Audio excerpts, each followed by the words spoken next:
بسم اللہ الرحمن الرحیم۔ ہمیں سننے والے بیٹھے بیٹھے پیارے پیارے بھائیوں اور بہنوں کی خدمت میں خوشبو سے معطر السلام علیکم ورحمۃ اللہ وبرکاتہ۔ سامعین معظم، بات سے بات مولانا کے ساتھ کے نئے پروگرام کے ساتھ حاضر خدمت ہیں۔ میرے ساتھ موجود ہیں حضرت علامہ صاحب۔ علامہ صاحب، آپ کا بہت بہت شکریہ کہ آپ نے ایک بار پھر خوشبو پی کے لیے وقت نکالا۔ اللہ عز و جل آپ کو اجر عظیم عطا فرمائے۔ السلام علیکم ورحمۃ اللہ وبرکاتہ۔ تو سب سے پہلے سفینہ بھائی، آپ کو، تمام اہل اسلام کو، تمام روئے زمین کے مسلمانوں کو، بلکہ یوں کہنا چاہیے کہ تمام 18,000 مخلوق کو اس ماہ کی بہت بہت مبارکباد پیش کرتا ہوں، کیونکہ آقا علیہ السلام صرف انسانوں کے نبی نہیں بلکہ وما ارسلناک الا رحمۃ للعالمین، تمام اس جہان کے بھی اس جہان کے بھی تمام جہانوں کے لیے رحمت بن کر آئے ہیں۔ علامہ صاحب، نبی رحمت صلی اللہ تعالیٰ علیہ وسلم نے ہمیں بتلایا کہ اللہ ایک ہے، اور نبی رحمت صلی اللہ علیہ وسلم کے طفیل ہی ہم اللہ عز و جل کا دیدار بھی کریں گے انشاءاللہ۔ بے شک انشاءاللہ۔ علامہ صاحب، سوال شروع کرتے ہیں کہ اس سے پہلے جو مہینہ گزرا سفر کا مہینہ، تو لوگ کہتے ہیں، پڑھے لکھے لوگ، اسے بھی میں نے سنا ہے، وہ کہتے ہیں کہ شکر ہے اللہ پاک کا کہ سفر کا مہینہ گزر گیا، ٹل گیا۔ سفر کے مہینے میں 80% بلائیں نازل ہوتی تھیں، وہ کہا کرتے ہیں۔ حالانکہ اللہ پاک تو رحمان الرحیم ہے، اور بزرگان دین تو یہی فرماتے آئے ہیں۔ ہم نے کتاب میں بھی پڑھا ہے کہ اللہ پاک تو ہمہ وقت لمحہ بلمحہ اپنی رحمتیں دنیا والوں پر نازل فرماتا رہتا ہے، نازل کرتا رہتا ہے۔ علامہ صاحب، لوگ آ کر یہ کہہ رہے ہیں، کہتے آ رہے ہیں، میں نے جیسا آپ کو بتلایا، پڑھے لکھے لوگ بھی کہتے ہیں 80% کہتے ہیں بلائیں نازل ہوتی تھیں۔ آپ اس بارے میں ان کو شعور دیں، بتلائیں قرآن حدیث کی روشنی میں۔ الحمدللہ رب العالمین والصلاة والسلام علی سید المرسلین، اما بعد فاعوذ باللہ من الشیطان الرجیم، بسم اللہ الرحمن الرحیم۔ تو بھائی صاحب، پہلے بھی میں نے عرض کی تھی، یہ کوئی مہینہ، کوئی دن زحمت والا، مشکلات والا، تکلیفوں والا نہیں ہوتا۔ یہ سب چیز، سب دن، مہینے، سال، گھڑیاں، منٹ، سیکنڈ، اللہ تعالیٰ کریم و رحیم ذات ہے، وہ اپنی رحمتوں کا نزول فرماتا رہتا ہے اپنے بندوں پر۔ تو مختصر گزارش یہی ہے کہ سفر مظفر والا مہینہ وہ بھی برکتوں والا مہینہ ہے۔ اگر ہم موازنہ کریں اسی ربیع الاول شریف کے مہینے کا، تو یہ تو آقا دو جہاں صلی اللہ علیہ وسلم کی نسبت سے یہ بہت شان والا ہے، جیسے رمضان شریف بہت شان والا ماہ مقدس ہے۔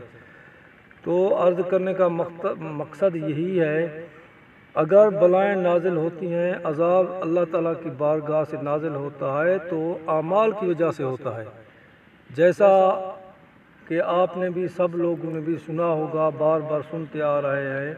فرعون پر عذاب نازل ہوا، مختلف قوموں پر عذاب نازل ہوا جب انہوں نے گناہ کیے، اللہ تعالیٰ کی اور اس موجودہ دور کے نبی کی نافرمانی کی، اپنے اوپر ظلم کیا، تو اللہ تعالیٰ نے ان کے اعمال کے سبب سے عذاب نازل فرمائے، نہ کہ اللہ تعالیٰ کی طرف سے عام انسانوں پر اور عام چیز پر عذاب ہی نازل ہوتا ہے، یا کوئی نحوست والا مہینہ ہوتا ہے۔ کوئی مہینہ نحوست والا نہیں ہوتا، یہ اعمال کے سبب سے عذاب نازل ضرور ہوتے ہیں۔ باقی یہ تو ماہ علامہ مقدس ہے۔ صاحب، یہ بھی ہے کہ انسان پڑھتا ہے، سنتا ہے، پھر اس کو آگے پھیلا دیتا ہے۔ کہتے ہیں کہ یہ تو احادیث مبارکہ ہے، یہ جی یہ قرآن و سنت کی باتیں ہیں۔ پھر اگر ان کا بس نہ چلے تو پھر ان کو بزرگوں کے کھاتے میں ڈال دیتا ہے، یہ بھی ہوتا ہے۔ تو آپ کا سوال بیان بڑا بہترین ہے، کیونکہ ہر بندہ عالم نہیں ہوتا۔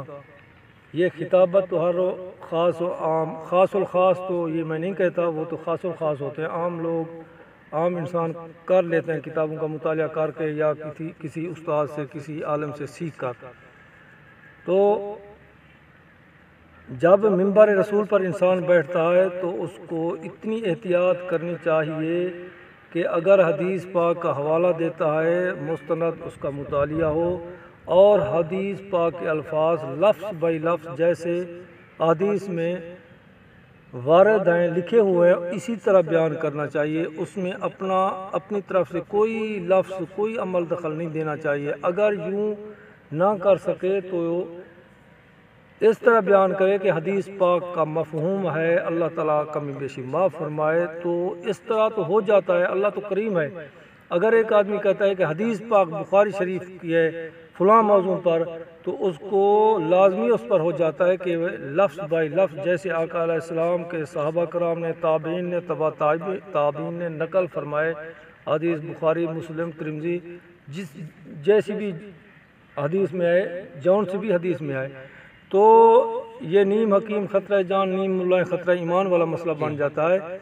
یہ من گھڑت جو ہے نا فرضی باتوں کو ایک حقیقت روپ دینے کی کوشش کرتے ہیں، احادیث مبارک کے کھاتے میں ڈالتے ہیں، یہ بات نہیں بنتی تو پھر کہتے ہیں یہ جی صحابہ کرام رضوان اللہ عنہم اجمعین کا قول ہے یا یہ بزرگان دین کا قول ہے، ایسا بھی تو ہوتا ہے نا۔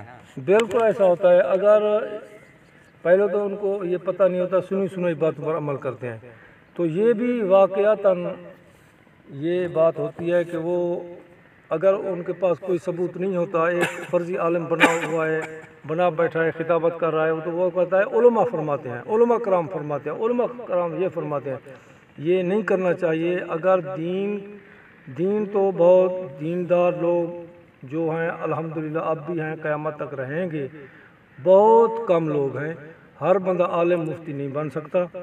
تو میری گزارش ہے، میں بھی گناہ گار آدمی ہوں، تو میری گزارش یہی ہے مستند طور پر اگر مطالعہ قرآن مجید اور حدیث پاک کا ہو تو اس کو بیان کرنا چاہیے، سنی سنائی باتوں سے گریز کرنا چاہیے۔ تو سفینہ صاحب میں تھوڑا ایک عرض بھی کرتا ہوں کہ کافی لوگ یہ بھی کہتے ہیں اور کہتے رہتے ہیں کہ حضرت سیدنا بلال رضی اللہ تعالیٰ عنہ وہ رنگ کے کالے تھے، ہونٹ موٹے تھے، فلاں چیز موٹی تھی، ناک موٹا تھا، یہ صحابی رسول ہے اور مؤذن رسول ہے، بہت اعلیٰ و عرفہ مقام ہے ان کا، تو یہ بے ادبی کے الفاظ ہیں۔ میں نے پڑھا ہے کہ چٹے گورے تھے سفید رنگ کے تھے۔ بالکل ہمارا عقیدہ اعتقاد یہی ہے، بے شک حبش والے تھے، ہم باقی حبش والوں کو دیکھ کر قیاس آرائی بھی کر دیتے ہیں کہ باقی حبشوں والے ایسے ایسے رنگ ایسے ایسے نقوش والے ہوتے ہیں، تو حضرت سیدنا بلال بھی ایسے تھے، نہیں۔ اچھا علامہ صاحب، یہ جو سنی سنائی باتیں جیسے ہم ڈسکس کر رہے ہیں، جی بتلا رہے ہیں، یہ پھیلتی جا رہی ہیں کیونکہ انٹرنیٹ کا دور ہے، یہ پھر جانے انجانے میں لوگ جو ہے نا آگے شیئر کرتے جا رہے ہیں، کچھ تو کرتے جا رہے ہیں کہ ثواب ملتا ہے، ثواب کی نیت سے آگے پھیلاتے جا رہے ہیں۔ ان میں ایک بات یہ بھی ہے، وہ کہتے ہیں کہ جو ربیع الاول شریف کے اس ماہ مبارک کی دوسروں کو آگاہی دے، بتلائے کہ فلاں تاریخ کو ربیع الاول شریف کا مہینہ شروع ہو رہا ہے، تو اللہ پاک اس کو جنت عطا کر دے گا، یہ تو ایسا تو نہیں ہے نا؟ بے شک وہ تو کریم و غفور الرحیم ہے، رحمان بھی اللہ تعالیٰ کی ذات پاک ہے، رحیم بھی، تو اگر وہ بخش دے تو مالک ہے، تو یہ نہیں وہ عمل اس کے، لیکن یہ تو نہیں ہے کہ کسی مہینے کی مبارکباد دینے پر جنت واجب ہو جائے، یہ تو نہیں کہہ سکتے نا۔ یہ نہیں ہوتا، وہ تو اللہ تعالیٰ بڑا غفور الرحیم بڑا کریم ہے، یہ من گھڑت قیاس آرائی کی باتیں، اعمال اصل اعمال ہوتے ہیں، محبت رسول ہوتی ہے، محبت خداوند کریم اللہ جل جلالہ کی ہوتی ہے۔ اگر وہ اطیع اللہ اطیع الرسول پر عمل ہی نہیں کرتا تو اس ماہ مقدس کی بس مبارکباد دے کر جنت حاصل کر لو، یہ تو نہیں ہوتا ایسے اچھا علامہ صاحب، جیسا کہ ابھی ہم ڈسکس کر رہے تھے کہ ماہ سفر کی بات ہو رہی تھی، تو ماہ سفر میں تو غالباً سیدنا علی المرتضیٰ کرم اللہ وجہ کریم کی شادی مبارک بھی ہوئی تھی، بالکل تو اس کو تو جیسے بڑی جہلانہ بات ہے کہ اس مہینے کو کہا جائے کہ شادیاں نہ کریں، نحوست کا مہینہ قرار دے دیں۔ بالکل نوسط کا مہینہ بھی نہیں ہے سفینہ بھائی، جیسا میں نے پہلے عرض کی المختصر یہی ہے کہ وہ مہینہ منحوس کوئی منحوس مہینہ نہیں ہوتا، یہ اعمال کی وجہ سے ہوتا ہے۔ اگر ایک اعمال بد کرتا ہے، اللہ تعالیٰ کی نافرمانی کرتا ہے، اللہ کے حبیب صلی اللہ علیہ وسلم کی نافرمانی کرتا ہے، اس کے لیے ہر لمحہ ہر گھڑی وہ خسارے میں ہے۔ سفر میں تو بے شمار فتوحات بھی حاصل ہوئی تھیں، بالکل ہوئی تھی، بالکل ہوئی تھی۔ جنگیں ہوئی تھیں، تو ان میں اصحابہ کرام رضوان کو فتوحات حاصل ہوئی تھیں۔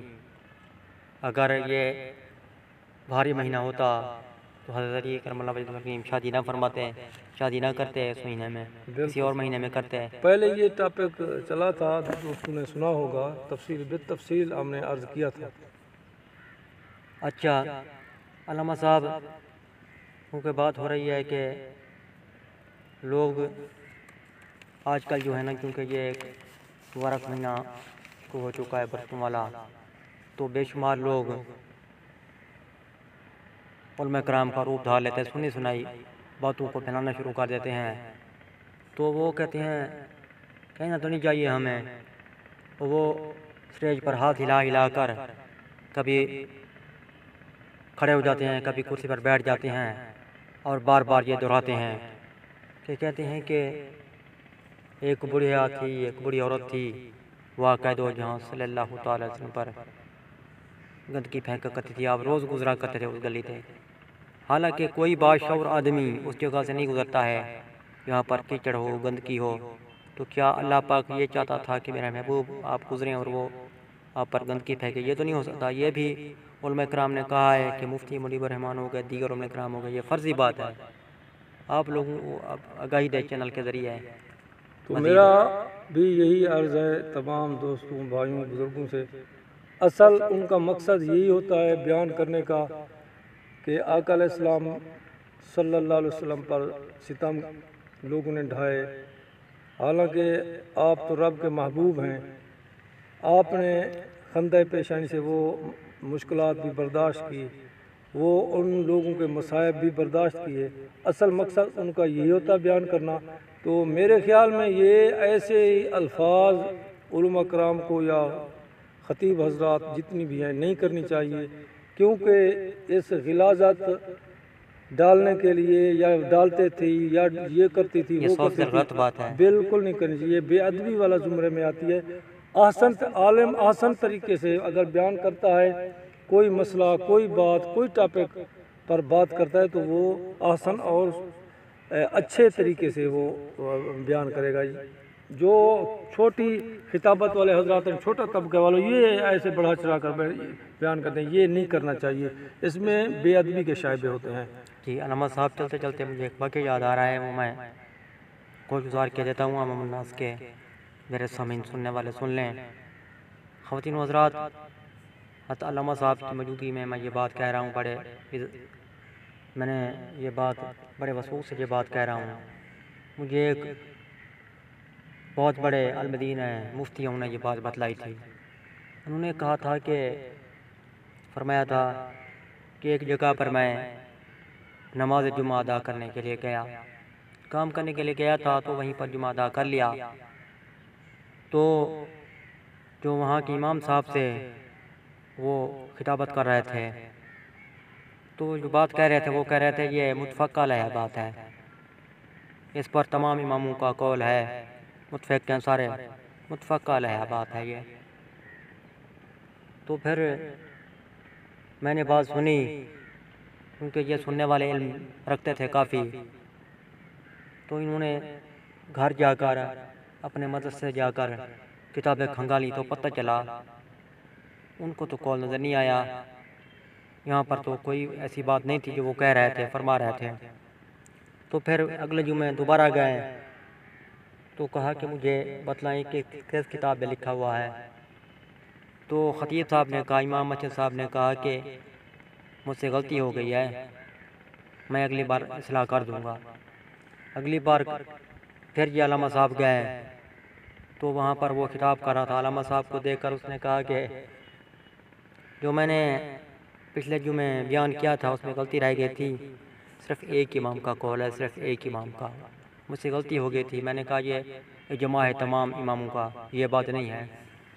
تو پھر خیر جمعہ ہو گیا. پھر علامہ صاحب نے پوچھا کہ کس امام کا قول ہے؟ تو اس نے ہاتھ لا کر کہا کہ جناب میں بھی تو امام ہوں، مجھے بھی تو امام کہتے ہیں نا، آپ مانتے ہیں، میرے پیچھے آپ نماز پڑھتے ہیں، میرا قول ہے. تو اس طرح بھی ہوتا ہے.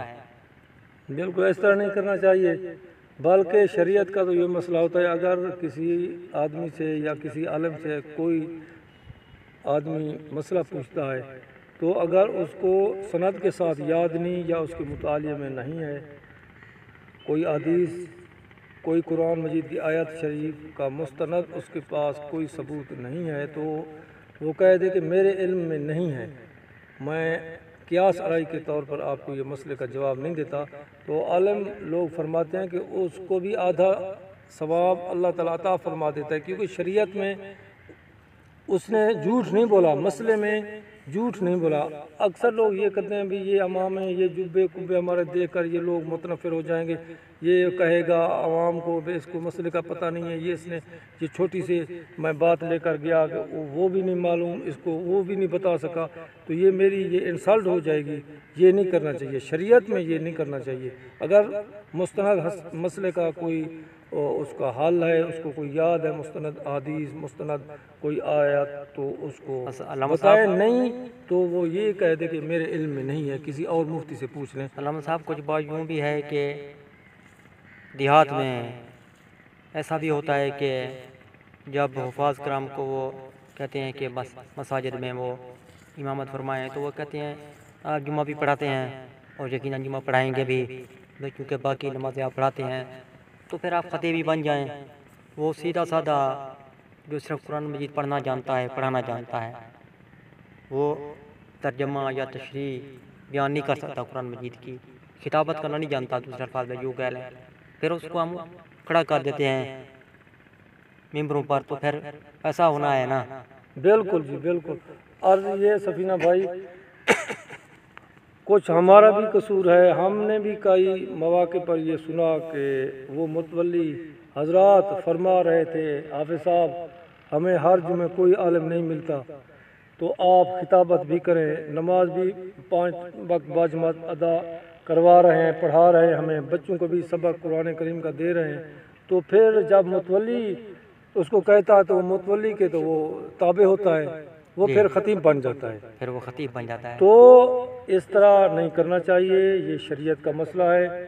جو سادے حفاظ کرام ہیں، میں یہ اعتراض نہیں کہہ رہا، بہت مقام ہے ان کا، وہ بالکل پڑھے ہوئے بھی نہیں، کوئی شریعت، کوئی حدیث کی کتاب، کوئی درس نظامی، کوئی صرف نحو، کچھ بھی نہیں کیا، صرف سادے سے ان پڑھ حافظ قرآن ہیں. تو وہ خطابت جب کریں گے تو کیا بتائیں گے؟ حالانکہ نماز جب بندہ نماز کا ارادہ کرتا ہے، مسجد شریف تشریف لے آتا ہے تو وضو کے بھی فرائض معلوم ہونے چاہیے. وضو کے کتنی فرائض ہیں، کتنی سنتے ہیں، کتنی مستحب ہیں، اور اس کے بعد نماز پڑھنے سے پہلے شرائط کیا ہیں نماز کے لیے، جیسے وقت مقرر ہو، لباس پاک ہو، بدن پاک ہو، قبلے کی سمت خاص معلوم ہو، بہت سارے مسائل ہیں. اور جب انسان شرائط پورے کر لیتا ہے جو نماز سے پہلے ہے، تو جب نماز کی نیت کرتا ہے تو اس میں بھی بیچ نماز میں بھی فرائض ہیں. اگر نماز بیچ میں فرائض میں کمی کوتاہی ہو گئی امام صاحب سے تو وہ نماز فاسد ہو جائے گی. تو ہم تو بس یہی کہتے ہیں بس پڑھاؤ پڑھاؤ پڑھاؤ، یہ نہیں کرنا چاہیے. دین کا علم ہونا چاہیے امام صاحب کو.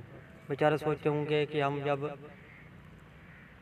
اپنا خطابت منصبی سنبھال لیں گے تو پھر تنخواہ میں بھی کچھ اضافہ ہو جائے گا، لیکن ہوتا نہیں ہے، تنخواہ وہی رہتی ہے. دیہاتوں میں جو ہوتے ہیں نا وہی کوئی 3000 پر، کوئی 2000 پر کھڑا ہوا ہے، اس طرح کے وہ. تو علامہ صاحب آپ نے مفصل تفصیل سے یہ آگاہی دے دی.